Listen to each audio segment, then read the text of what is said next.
Okay, here I introduce a new principle in mathematical card magic. I call it the Bessey Gilbreath Decomposition. Now, to understand what we're doing here, we probably should quickly review the Gilbreath principle. And I can add some links in the description below if you want to go more deeply into the Gilbreath principle. But it's one of the most powerful principles in all of mathematical card magic. So the Gilbreath principle applies to cyclic arrangements of cards. This is where you have a pattern that repeats 2 or more times. So this one here is called a 2-cycle with cycle length 5 because there's 5 cards that repeat twice in terms of their organization. Ace through 5, ace through 5. Now the Gilbreath principle involves the following. If you take such an arrangement and reverse count any number of the cards, any number whatsoever, and then perform anything equivalent to a riffle shuffle, and this rosette shuffle is equivalent to a riffle shuffle, and bring those together, you're guaranteed to have something very surprising happen. Namely, because the cycle length for this 2-cycle was 5, if we push off 5 cards from the top, we are guaranteed to have a complete set of each of those 5 values in some order. So here we can see an ace, 2, 3, 4, and on the bottom half an ace, 2, 3, 4. Okay. Now where they are, it depends on how many cards were dealt to the table and how they interlaced among themselves by way of a riffle shuffle or a rosette shuffle. Okay, so that's the consequence for a Gilbreath shuffle of a 2-cycle having cycle length 5. Now, one of the drawbacks to a cyclic arrangement, such as what we had, so let me just bring out a packet of that same arrangement again. One of the weaknesses of a cyclic arrangement is it's very easily destroyed. So, for example, if this 5 were moved just about anywhere in here, it would destroy the repeating pattern here, and the Gilbreath principle would no longer apply. So in that sense, these cyclic packets are pretty susceptible to disruption or destruction by most of the mixing that we do out there. Okay? So the question is, are there other packet structures for which we can achieve a Gilbreath outcome that's more resistant to mixing than, let's say, a 2-cycle? And the answer is there are, okay? And so that's what we're going to look at right now. So it's called the Bessey Gilbreath Decomposition. And so the 3 packet structures we're going to look at are 2-cycles, which I just showed you an example of one. Mirrored structures, and so this is where you have a reflection going on, where you have 5s in the middle, then 4s, 3s, 2s, and 1s. So it's like it's the mirror image of itself. And then an AMP is where the card values are in pairs. Now they need not be in order. You could have the 5s down here and then the 3s or whatever, but you need to have the card values grouped together right next to each other, but their order within the pair doesn't matter either. Now it ends up that these 2 right here can be used to achieve a Gilbreath outcome that doesn't involve the Gilbreath principle at all. And even starting with a 2-cycle, there is a way to actually arrive at a Gilbreath outcome without needing to perform a Gilbreath shuffle. Okay, so maybe I'll show you that one first. Okay, so we showed you the Gilbreath shuffle of reverse counting any number of cards and then rosette shuffling those cards together lead to the outcome of dividing the packet into 2 equal halves where you have a complete set of ace through 5 in each half. You don't know where those specific cards are, but there'll be 1 ace, 1 2, 1 3, 1 4, 1 5 over here as well as over here. Okay?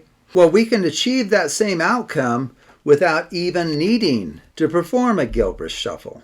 So here we have that same 2-cycle with cycle length 5. And so what this decomposition involves is a very simple parity separation procedure, namely dealing cards into a left and right pile. That's all you're doing. So the top card, position 1, goes on the left, Position 2 card goes on the right. So this is 3, 4, 5, 6, 9, 10. So we have all the odd positions here, even positions here. Take a look at what we get. Do we get a Gilbreath-like separation of that 2 cycle? Well, apparently we do, because take a look at that packet. There is an ace, 2, 3, 4, and 5. Same thing for the bottom half. Ace through 5 is found in some order in each half. Now, believe it or not, that same simple procedure works for mirrored packets as well. So for this arrangement, if you just deal the cards into a left and right pile, you'll achieve the same sort of outcome. Now, the significance of that is the fact that when you have a mirrored arrangement of a packet, it's not as easily destroyed by mixing procedures that will destroy a 2 cycle, okay? So for mirrored packets, we have something called the stay stack principle, which allows you a whole host of ways of mixing this packet and not destroying that arrangement. So let me just show you one in particular. Just a left-right dealing of the cards into 2 piles with random stacking. A mirrored packet preserves that organization. We still have 2s on the outside, 4s coming one end, 5s, 3s, and aces in the middle. So this is still, quote, mirrored. It's equivalent to this one. It's just as good as that one. But that left-right shuffle that we did here would have destroyed the 2 cycle. 2 cycles gone, okay? But with mirrored structures, you can mix them in so many additional ways and not harm this. And even after all of that mixing that preserves the mirrored structure, we can still achieve a Gilbreath outcome by performing that same parity separation by dealing into a left pile and a right. So let's just do that, and you can kind of see what happens there. So is it true that this left pile consists of an ace through 5 in some order? We won't know the order. And will the right pile also consist of ace through 5 in some order? And they do. So both of these are Gilbreath-like outcomes that were achieved from a mirrored organization or a mirrored packet. And that's great news, because this packet can be mixed thoroughly before you even perform that separation, which just strengthens the effect in the mind of the spectator, because they just see all the mixing being done.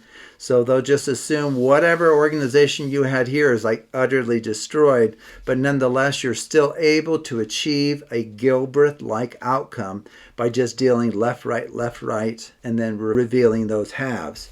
The final one is called an AMP, and these are all related. And the arrows, by the way, just indicate that there are common shuffles that will allow you to go from this organization to this one. And then there's an arrow that comes down here that will allow you to go from this organization to this kind, and then back up to a 2 cycle. Or you can go in reverse. You can go like this. And then these smaller circles indicate that there are special shuffles that will preserve those individual structures. In fact, I showed you one for mirrored structures, namely that left-right dealing. You remember? It still preserved that mirrored characteristic. A mixing you can do with a 2 cycle is just an ordinary cut. Just cut the packet anywhere, and that preserves cyclic packets. And then AMP packets also have their own set of mixing procedures that will not harm that organization, but nonetheless you can achieve a Gilbreath-like outcome by just a simple parity separation procedure like a left-right dealing. Okay, and I do want to emphasize that it doesn't matter what order or the order of the colors are. This is an AMP. It stands for adjacent mirrored pairs. So they're paired together, okay? And so there's mixing you can do to this and still preserve it. But let's go ahead and show you that you can also separate it using our left-right dealing and still achieve Gilbreath-like outcomes for each half, okay? So I'll go ahead and just do a left-right like we've been doing. This is our separation procedure. Is it true that we have a complete set of ace through 5 in some order. Now, we only want one of each, and exactly one of each. We need one of each, but no more. Same thing here. Is there one of each of the card values, ace through 5, in some order? And there is. Okay? So that is called the Bessey Gilbreath decomposition.